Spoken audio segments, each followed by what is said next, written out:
Hello, Voidlings. I'm the Azalian, and today I'm going to be teaching you how to run the DS and DSi Melon DS core using the RetroArch front end. For this tutorial, we are going to need a few things. The first being RetroArch, which we can get here on their website. Now, from their website, you want to head to Download. Now, you can download the nightly or stable build, but for our purposes, I'm going to be scrolling down, and under Windows 11, I'm going to be getting Download 64-bit. Once you download that version, it will give you a zip file. The next thing we're going to need is a tool to extract the zip file, which I recommend using WinRAR. You can use other tools like 7-zip or anything else that you are comfortable with. This is simply the one that I will be using for this tutorial.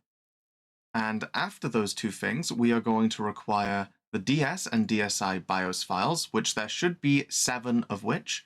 3 of those will be for the DS, 2 BIOS files and firmware, and then 4 of which should be for the DSi.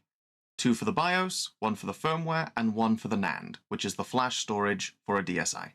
And lastly, we will need some games to actually make sure the DSi can run them. And in our case, I have Game & Watch Donkey Kong Jr. and Plants vs. Zombies. First thing we need to do is run the WinRAR installer, which should be this file right here. You simply double-click it, and it will give you the installation warning. After doing that, you should get this right here. It will give you a destination folder. I recommend leaving this as default. Then you can click Install. After installing, it should give you the WinRAR setup. I would suggest leaving all of this as default, except for maybe the interface of adding WinRAR to desktop or start menu. You can check either or, whichever you want, or even both. And then you can simply click OK. Then you'll get the WinRAR setup complete. All you have to do is click Done, and there you go. WinRAR is done. We can now delete the WinRAR installer. Next, we'll find RetroArch.7z, which you should have acquired from the download. We'll right-click it, then go to WinRAR or whatever tool you're using. And then the two options we're looking at are either extract to RetroArch/ or just extract here. We're going to be doing extract to RetroArch/. Then you'll have a little pop-up for the extraction. This shouldn't take more than a few minutes, so just wait for it to be done.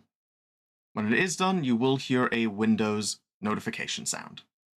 After that's done extracting, we can now either download or move the RetroArch.7z to somewhere else. I'll just be deleting it as I no longer need it. Now you should have an unzipped RetroArch folder. To make this process a bit easier, before we open up RetroArch or anything like that, we are going to be moving this folder into our C drive. If you have another drive you want to put it in, you can do that too. I'm simply doing this to make it a bit more accessible later on. So I'm going to go into my File Explorer. I'm going to go to Local Drive. And I'm going to put RetroArch into my local disk. It's going to copy over, and there we go. Now from here, we go into the RetroArch folder. We go into RetroArch-Win64. We scroll down, we'll find RetroArch.exe. We're going to right-click it, create a shortcut, and now we can take this shortcut and put it onto our desktop. We're going to keep this File Explorer open so we can navigate the files later. Now we just want to open RetroArch.exe.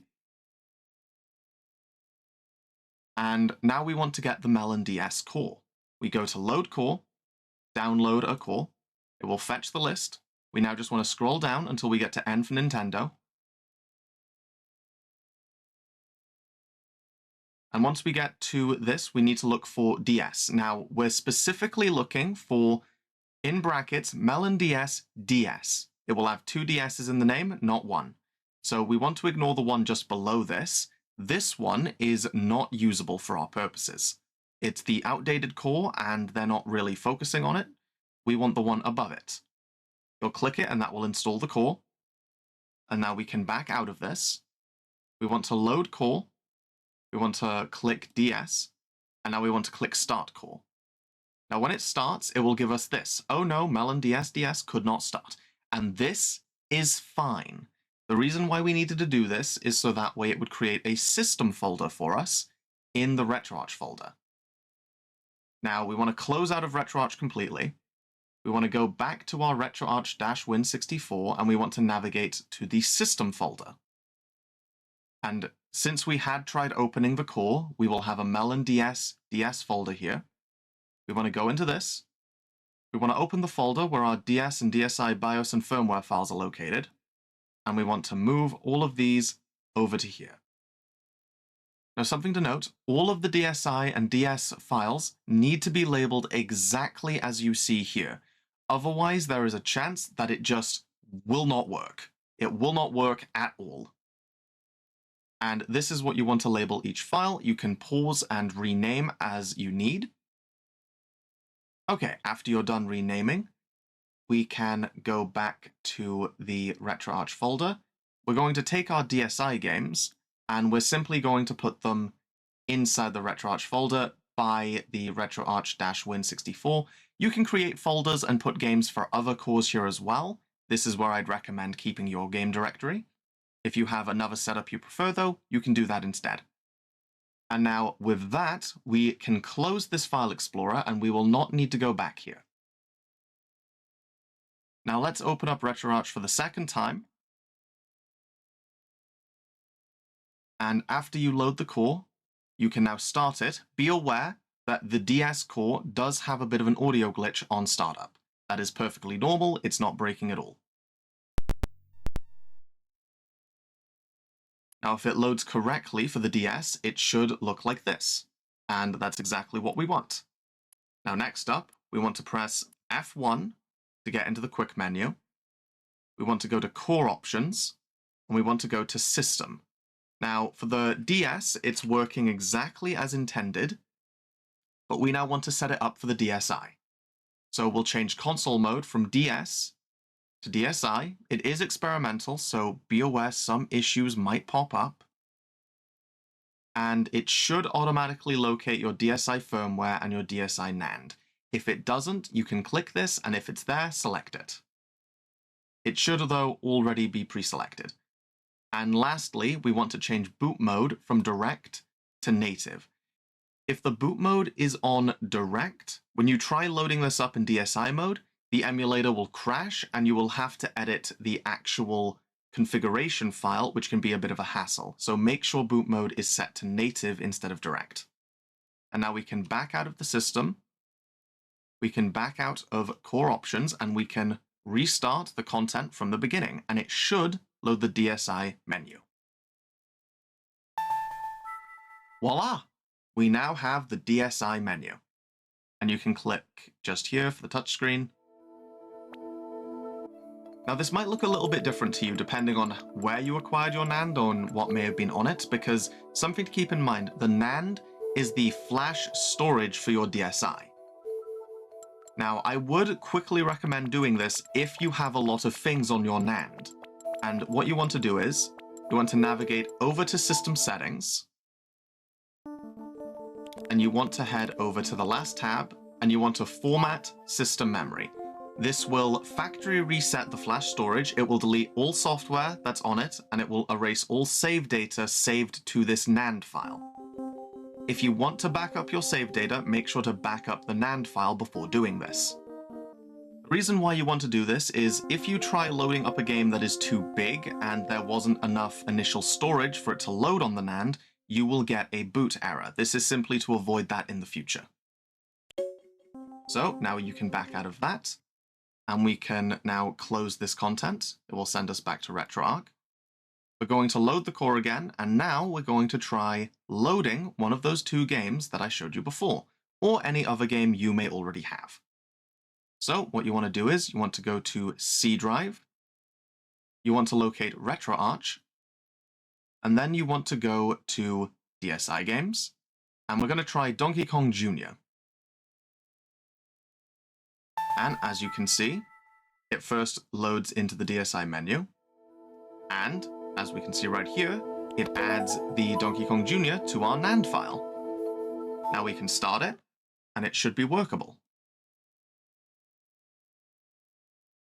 It's going to create some save data, and as you can see, the game has opened just as it should. If I try playing it, as you can see, It's actually running. And I'm not very good at this game, but that doesn't matter. I'm just here to show you how to get it to work, not to show you how good of a gamer I am. Now, what we can do is we can close this content. We can load the core again, and now we can try loading the other content. DSi games, PVZ. It's the same thing, and we'll have this to open. Now, as you'll see, the Donkey Kong Jr. game that we had isn't here. Now, don't be alarmed, this is fine, this is how it should be, and if anything, it's a good thing it didn't add it to the NAND. If it did, you would have to be clearing your NAND every once in a while to actually make your games playable. But since it didn't, be thankful. But since it didn't, that means you'll be able to keep loading games up without having to worry about getting a boot error. Now I'll just quickly load this up, make sure it runs. It does its standard of saving, gives us the splash menu, and as you can see, we get into the game with the music. I can touch to start, I can start the adventure. There's that glorious evil laugh PVZ is known for. And as you can see, it's actually loading. Now, we don't actually need to go into the game. I'll close the content, and just to quickly change some things in RetroArch itself, if this is a fresh installation for you, we can go into Settings, and we can scroll down to Directory. Now we can go into Directory, and what we'll be changing here is the File Explorer, and we'll simply be setting this to C, or whatever you put RetroArch, and then we'll be finding RetroArch, and then simply use this directory. The reason why we had to do that is just so that way, now when you go to the main menu and you load content, and you go to Start Directory, it takes you straight to your RetroArch folder with where your games are located. Another thing we can quickly do is we can go to User Interface, we can change the menu to XMB, and then from the main menu, you can restart. And now this will give your RetroArch a PlayStation-like feel. If you don't like this though and you want to go back to the default, you can always go to User Interface, Menu, and then Ozone. And then back out, go back to the main menu, and then restart. And voila, it is back to its default. Now, one thing to quickly make note of, I'm going to load up the core again. If you want to not use the DSi and want to go back to the DS, you simply press F1, go to Core Options, System, and then you change console mode from DSi to DS. And then you can back out, and then in the quick menu, you just restart. And there we go. Now, if you want to play DS games just like you did DSi games, after changing the console mode, all you have to do is reload the core, load content, start directory, and then whatever folder you put your DS games in. Okay, thank you for watching, everybody. I hope this tutorial was helpful for you. If you have any questions or any concerns of any issues that were popping up that didn't show up from this tutorial, feel free to ask them in the comments. I'll try to get back to you as quickly as I can. Or you can join my Discord server linked in the description and ask me there. I tend to be a bit more responsive on Discord as I spend a lot of time in my own server, just simply watching for any comments that might pop up. So yeah, I hope this tutorial was helpful to you. Bye!